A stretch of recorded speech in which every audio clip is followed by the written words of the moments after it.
Hey, buddy, hit that subscribe. Just a sec for you, but it means the world to me. I was halfway through measuring a messed up roof in the scorching afternoon sun when my phone started buzzing in my pocket. Unknown number. Normally, I'd let it slide straight to voicemail. Scammers stay wild these days, but something in my gut twisted in a way I couldn't ignore. I answered. The voice on the other end was rough, low, like gravel sliding across steel. "This Cameron?" he asked. I said yeah, and he dropped a line that made my blood freeze. He had a stainless black dial Rolex with an engraving on the back that read, "To Cam, love, always, Dad." My knees nearly buckled. That watch was supposed to be locked in my office drawer, wrapped in cloth like it had been every workday for years. I rushed back, tore the drawer open, flipped through invoices like a maniac. Gone. Just gone. My heart slammed against my ribs as anger flooded in hot and fast. The pawn shop, guy said a young dude brought it in yesterday, claimed it was his.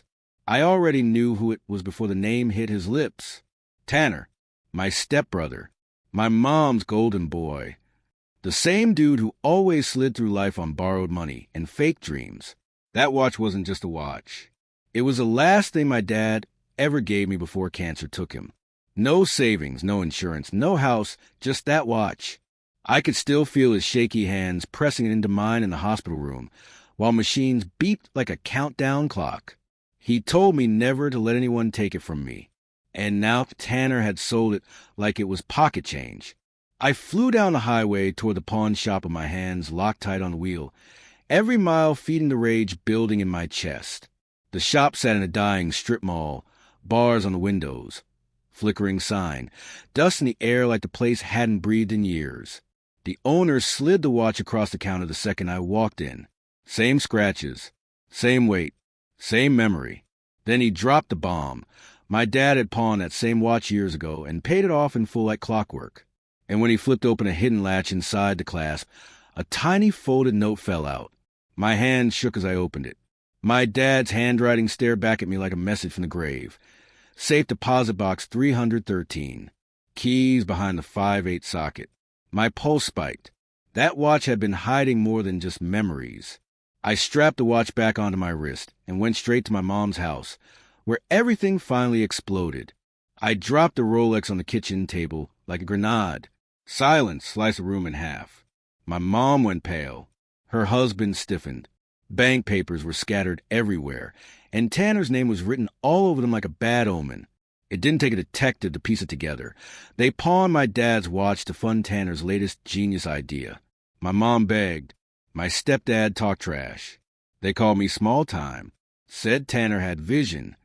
I fired back that vision doesn't justify stealing from a dead man's son. I told them they could wire me back every dollar, or I'd let the police handle it. They laughed like I was bluffing. I wasn't. I already filed a report. When I walked out, my mom yelled that I was throwing away my family. I stopped at the door and told her, "Y'all threw me away first." Then I drove off into the night with the weight of every truth finally exposed. But here's the crazy part. I still hadn't even opened the safe deposit box yet. And whatever my dad hid inside, it was about to flip my entire life upside down. I didn't go back to my place after leaving my mom's house. My hands were still shaking, adrenaline still buzzing in my veins, and that folded note from my dad felt like it weighed 100 pounds in my pocket. I drove straight across town to Union First Bank, the oldest brick building downtown, the kind of place that still smells like polished wood and old money. The teller was an older woman with silver hair tight in a bun, the kind of sharp-eyed look that made it feel like she already knew your secrets before you spoke. When I gave my dad's name and held up the tiny brass key, her face softened in a way that made my throat tighten. "Russ Martin," she said quietly, like she hadn't spoken that name in years. "Good man." 10 minutes later, I was sitting alone in a small private room staring at a narrow metal box marked 313. My hands shook as I slid the key into the lock. Inside wasn't just money. Inside was my dad's final plan. There was a thick manila envelope, a dusty black ledger, and one sealed letter with CM written across it in bold marker. I opened the letter first, because my heart wouldn't let me do anything else. My dad's handwriting hit me like a punch to the ribs. He wrote that if I was reading this, he was already gone, but he hoped I'd stay true to myself. He said the envelope held bearer bonds. No banks, no names, no trails, worth more than $100,000. And the ledger? That was proof. Every unfinished job. Every client who dodged payment while he was sick. Every dollar that was still owed. He didn't leave me just money. He left me options. Time. Escape. A reset. When I pulled the bonds out of the envelope and saw how real it was, my legs went weak. My dad had been quietly stacking a lifeline while the whole world thought he was broke. That night at my kitchen table, I spread the black ledger open like a war map. Pages filled with job names, addresses, totals, materials, signatures, notes in the margins. My old man tracked everything like his life depended on it. Turns out, mine did. Then one name jumped off the page and punched me in the chest. Reynolds and Bloom Construction, $18,500 unpaid. Circled twice. Highlighted. Underlined. These dudes had ghosted my dad while he was on chemo. I pulled up their website. Still active. Still flexing luxury remodels like nothing ever happened. That's when the switch flipped in my head. I wasn't just getting my money back. I was finishing my dad's fights. The next morning, I sat across from a lawyer named Carla in a no-frills office above a car insurance joint. Sharp eyes. No nonsense. I handed her the ledger, and she barely made it past the first few pages before her lips curled into a dangerous little smile. She told me straight up, this book was a gold mine. Actual signed invoices. Proof of labor. Proof of debt. Most contractors never document this clean. Reynolds and Bloom? Open and shut case. She said we'd liquidate the bonds first, fast and quiet, then send legal hellfire to every company still standing in that book. 60 days, she said. That's all she needed. I signed without hesitation. When I walked out of her office, I felt like I just picked up my dad's hammer after years of holding nothing but frustration. 2 weeks later, the money cleared. $119,000. Clean. Untaxed. Real. I sat in my truck outside the bank staring at the receipt like it might vanish if I blinked. Meanwhile, Carla went to work like a shark in legal heels. Reynolds and Bloom folded in 4 days after she threatened public liens and licensing complaints. Then more money started rolling in. $2,000 here, $5,000 there, another 10 from a job I barely remember my dad mentioning. The ledger was finally coming back to life. And while all that was moving, word quietly drifted through the grapevine that Tanner's big startup was already choking. The office suite he bragged about? Rented. The logo? A $6,000 joke. The app? Still a half-dead wireframe. But he burned that Rolex money like it was printed paper. Then one morning, I pulled into my mom's driveway to get the last of my stuff. That's when Tanner came walking out like nothing was wrong, leaning on my truck, grinning like we were still boys. He joked about paying me back when he got rich. That's when I told him the truth. The pawn shop footage, the police report, his name already stamped into the system. His grin melted right off his face. My mom begged. Again, my stepdad puffed up. I didn't raise my voice. I didn't threaten. I just told them they made their choice. And now I was making mine. I drove away without looking back this time. And just when I thought the worst of the family drama was finally dead, that's when Gary called me asking for money. Gary called me 3 weeks after I'd moved out. His name popped up on my screen while I was elbow deep in drywall dust at some small bathroom remodel across town. I stared at that caller ID for a long second, then let it ring just long enough for him to feel ignored before I picked up. He tried to sound casual, like we were still on normal speaking terms. Cam, listen, man, things are a little tight right now. We just need a short bridge loan. Real short. I didn't even let him finish the pitch.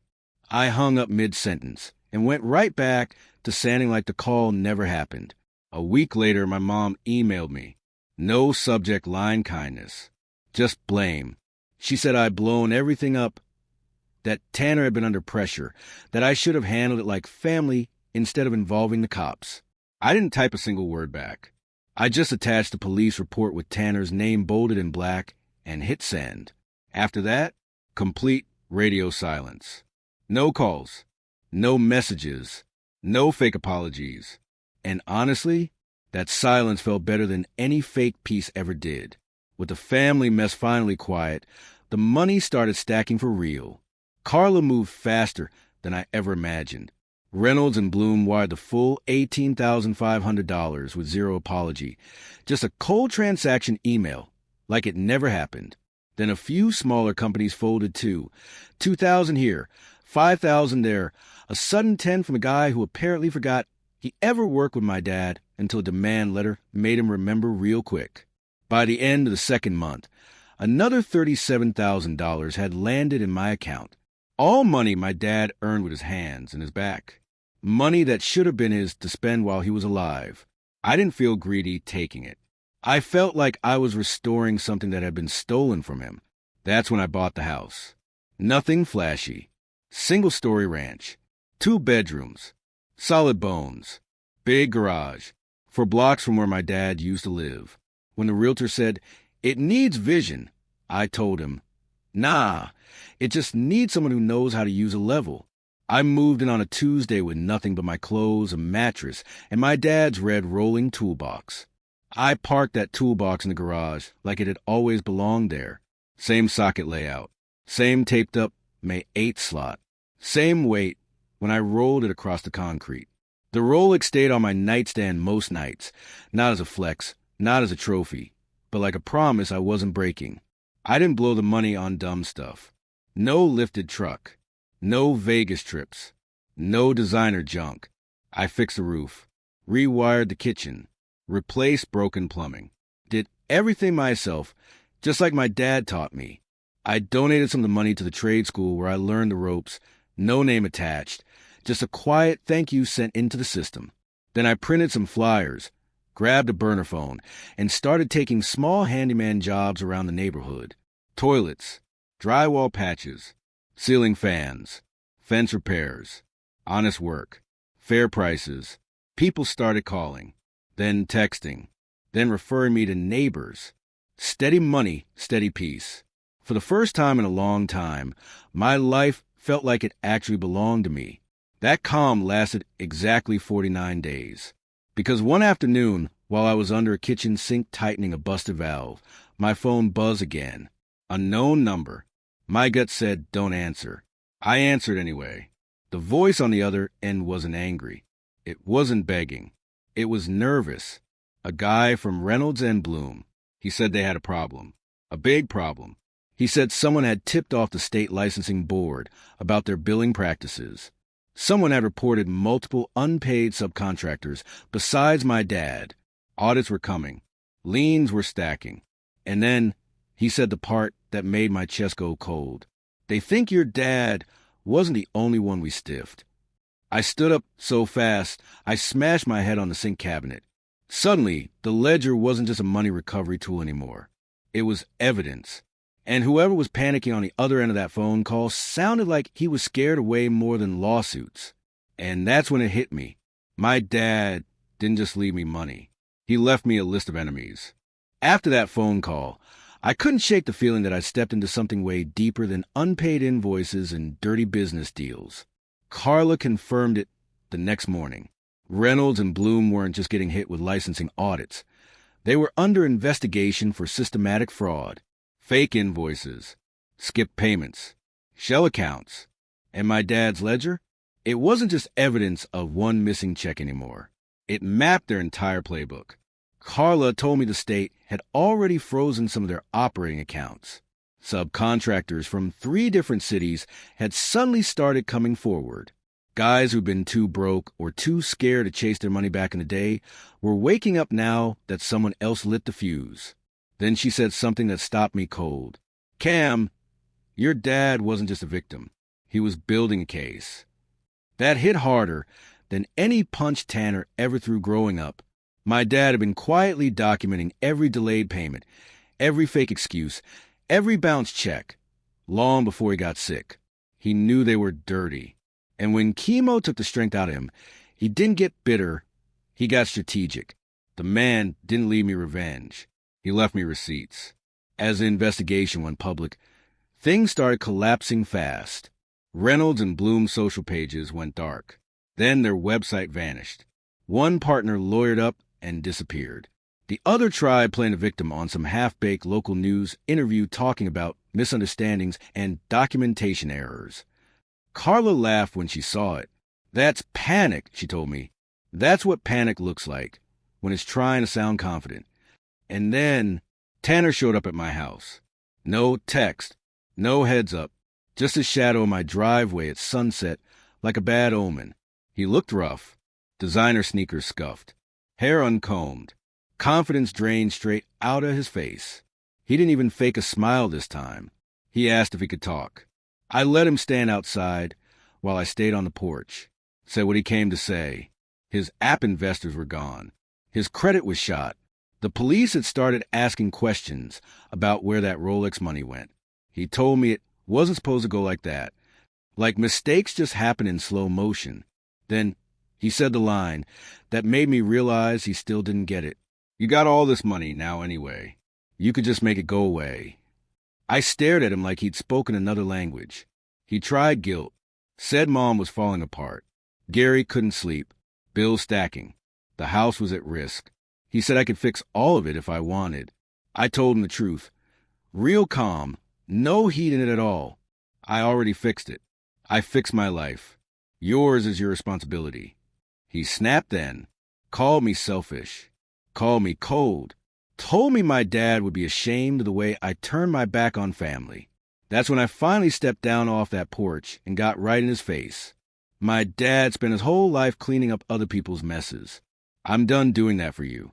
Tanner backed up, fast. He left without another word. 2 weeks later, arrests started hitting the news. First, one of Reynolds and Bloom's accountants. Then a foreman. Then finally, Bloom himself. Fraud, wage theft, tax evasion, wire transfers through shell accounts. My dad's ledger was listed as part of the evidence package in the case file. Carla sent me a screenshot with the charges blacked out except for one line. Supporting documentation provided by a state. That line fell heavier than the Rolex on my wrist. Then my mom called again, not begging this time, crying. She said Gary had walked out, said Tanner was in trouble, said the house might get taken. And then she asked me the same question, trembling this time. Was all of this really worth it? I didn't answer her right away, because that night I found something in my dad's toolbox I'd never seen before. And what it revealed rewrote everything I thought I knew about my family. That night after my mom's call, the house felt heavier than usual. Not quiet, heavy, like the walls were holding their breath. I went into the garage, flipped on the light, and just stared at my dad's toolbox for a long minute. Same red paint. Same dent on the corner from the time he dropped it off a truck bed. I don't even know what made me open the bottom drawer. I never used that one. Inside, beneath some old rags and a busted tape measure, I found a thin manila folder sealed in plastic. My name was on it, not big like the letter in the bank. Small, careful, like he didn't want anyone else to notice. Inside were court documents, not business stuff, family stuff, restraining order, financial abuse reports, a civil complaint that was never filed, and the name burned into every page like a scar. Gary. My hand started shaking as I read through it. Years ago, before my dad got sick, Gary had been moving money around behind my mom's back. Bad investments, shady loans, gambling debts he never admitted to. When my dad confronted him, Gary didn't apologize. He threatened him. Threatened to drag the family through court, ruin reputations, make my mom choose sides. My dad backed off, not because he couldn't fight, but because he didn't want me caught in it. Then came the last page. A handwritten note from my dad. "Cam, if you ever find this, it means I'm not there to finish what I started. I didn't tell you because I didn't want you growing up angry. I wanted you free. But now you get to decide what to do with the truth. Whatever you choose, don't carry this alone. You never had to." I sat on the garage floor a long time after that. That's when it finally clicked. My dad didn't just leave me money. He didn't just leave me evidence. He left me protection. 2 days later, everything collapsed at once. Gary was officially named in a secondary investigation tied to Reynolds and Bloom. Turns out some of those shell accounts trace back to a business Gary used to consult for. The money didn't just vanish. It funneled, and now the funnel had a spotlight on it. Tanner went down right after that. Not for the watch, not for the app, for wire fraud and misuse of investor funds. The kid who used to clown me for being small-time was suddenly wearing county orange in a holding cell. The app never launched. The investors pulled out. The office suite emptied. The dreams? Flatline. And my mom, she showed up at my door just after sunrise one morning. No makeup, no blaming, no armor, just tired. She didn't ask come in. She didn't cry. She just stood there and said, I chose wrong people. Over and over again. And now I have to live with that. For the first time in my life, I didn't feel like I owed her forgiveness on demand. We talked for a long time. About my dad. About fear. About denial. About how love can turn into blindness if you're not careful. I didn't fix her life. I didn't promise anything. But I listened, and that was enough for now. Months passed. The investigations wrapped up. The money was settled. The ledger closed. The house finally felt like home instead of hiding place. My little handyman gig grew into a legit operation. Steady clients, fair prices, honest work. No flashy nonsense. Just real. Some mornings I'd be in the garage early, tightening bolts, sanding trim, and I'd swear I could hear my dad's boot scuff behind me like he was checking the job. I kept the 5/8 socket, right where it always was. Never moved it. Never cleaned the tape mark. The Rolex? I wear it every day now. Not to flex. Not to prove anything. I wear it because I finally understand what it meant when he gave it to me. It wasn't about money. It wasn't about status. It was about time. Time to escape bad cycles. Time to build something real. Time to stop paying for other people's choices. And now that time is mine again.